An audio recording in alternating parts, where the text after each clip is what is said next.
Follow up तर आपल्यालाच घ्यावं लागणार आहे. आपणच त्यांच्या मागे लागणार आहे की बुवा ते काय झालं साहेब, आले का नाही अहवाल, तलाट्याकडे जाणार, द्या की राव अहवाल, हे आपल्यालाच करायचं सगळं आता.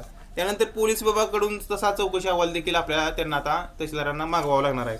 हे कशामुळे होतंय सगळं, तर काही लोकांनी जन्माचे दाखले जे आहेत ते बनावट स्वरूपाचे काढलेले आहेत आणि हे बनावट दाखले काढल्यामुळं हे सगळं एवढं आता डिटेलमध्ये एवढी सगळी कागदपत्र द्यावी लागतात.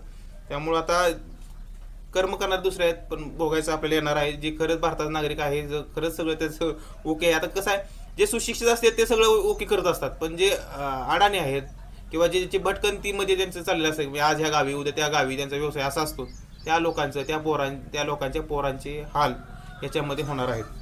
मग हे सगळे अहवाल आल्यानंतर आणि सगळी पडताळणी झाल्यानंतर, म्हणजे आता मी काय सांगितलं, पब्लिकेशन, सायटेशन झाले की कागदपत्र त्याची मी जी सांगितली 7-8 कागदपत्र, त्या कागदपत्र दिल्यानंतर एव्हिडन्स झाल्यानंतर